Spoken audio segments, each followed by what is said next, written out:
white women. Over the past few years, they've been going viral for really random reasons. She said huck Tuah. She said cash me outside. How about that? And she randomly got a podcast interview with Drake. Other than all these girls being white, they also have something else in common. They've all been planted by the industry. Yeah, I said it. These girls are all industry plants, and it seems lately that a new white girl DLC is dropping every other year. Why is that? Well, I have a few ideas. Each one of these girls got their start in their own ways. Haliey Welch, otherwise known as the Hawk Tuah girl, is the most popular today because she got her start the most recently. A TikTok clip went viral last year of her being interviewed on the street and making a joke about spitting on schlong. What's one move in bed that makes a man go crazy every time?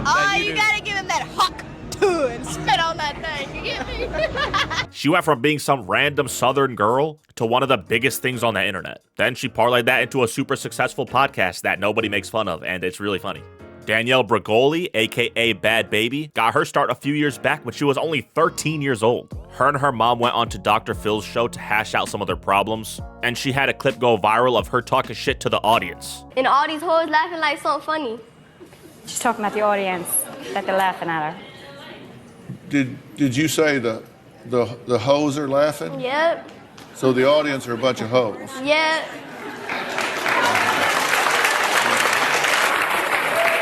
Catch me outside, how about that? Huh? Catch me outside, how about that? She ended up turning her viral moment into a career on the internet, and eventually started putting out shitty rap music. Then, the day that she turned 18, she did it. She started an OF.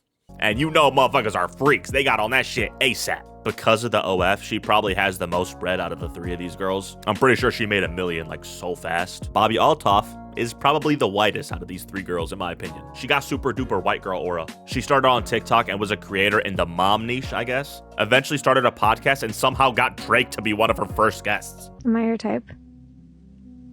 I'd do it. Thank you.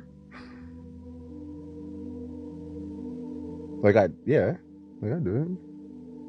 Her clips of her podcast were going super viral on TikTok. And nowadays, she's still doing the podcast, but it's a little less successful than it was initially, obviously. But she still does podcasts with like pretty popular people. So let me get something straight real quick. The intent behind this video is not to hate on these girls. They went viral and they took advantage of it, just like any smart person would have done. Bobbi Althoff, she has a guy's name.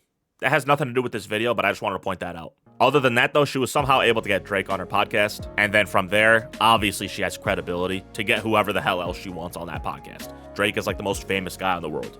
She's the one that seems the most industry planty to me. I'm just genuinely confused why this keeps happening and why there's a new white girl DLC dropping every other year, really. Like, there have been other people that have had small viral moments. Take the Island Boys, for example. They had their 5 seconds of fame when they came out with that catchy-ass song. Cause I'm an island boy, and I've been trying to make. Oh, I'm an island boy. That shit lasted like 4 seconds. Now nobody knows what they're up to.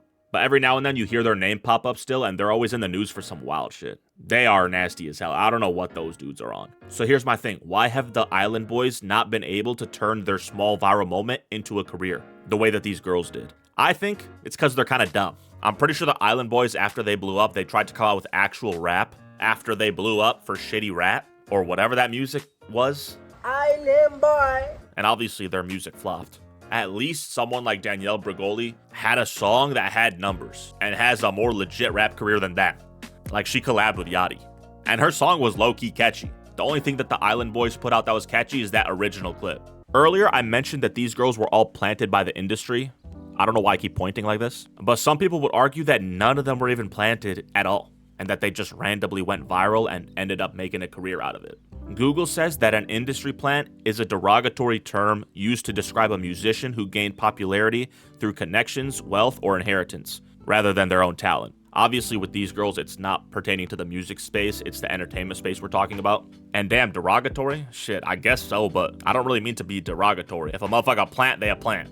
Anyways, out of the three of these girls, the biggest plant to me is Bobbi Althoff. The reason is because although she's worked the most to get into the position that she's in today, like she was a small influencer in a different niche before her podcast, but she was a random TikToker that somehow randomly got Drake on her podcast. You always see these little shitter podcasters on TikTok, and they be getting their cute little 40,000 views per video. If any one of them got Drake on their podcast, their shit will blow up too. So, I mean, with that being said, you can argue that if she didn't have Drake on the podcast, she'd have to work from the ground up just like the rest of these little podcast shitters. And that maybe she would have still been a small influencer. So, shout out to Drake, he made her. The second biggest plant out of the three of these girls is Tuah. She definitely was planted onto our algorithms. All she did was say a joke about spitting on meat, and then all of a sudden, now she got the second biggest podcast behind the Joe Rogan experiment. I will say though, if she wants to keep her career alive, she gotta stop rolling with people that get her into the crypto space when she has no idea what the hell she's doing. They got her doing NFT, crypto shit, rug pulling motherfuckers, and she has no idea she's doing it. She's scamming millions and she has no clue. Anyways, the least out of these three that's an industry plant is Danielle Bregoli. And the reason I say that is because she's the one that's been here the longest, and she's tried different shit. She tried rapping, that shit didn't work, and then she went to OF, which is the cop-out shit that everybody does. I mean, she's not super popular like she used to be a few years ago, but you still hear her name in the news every now and then. Technically, she's an entrepreneur. She tried rap, it didn't work. Rappers are entrepreneurs. She tried OF, that shit worked. That's entrepreneurship, low-key. All in all, I wonder who the next DLC viral white girl's gonna be. And whoever she is, my message to her, learn from these other girls' mistakes. It's not like they made so many mistakes.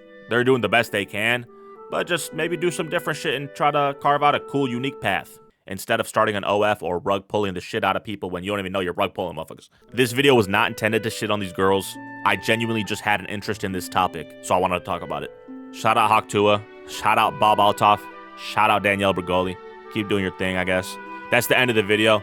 Thank you for watching. If you like this video, hit the boy with a subscribe, and maybe you'd like these other videos I have up on the screen right now. Follow my Twitter and my Twitch, link in the bio. I'm out. Peace.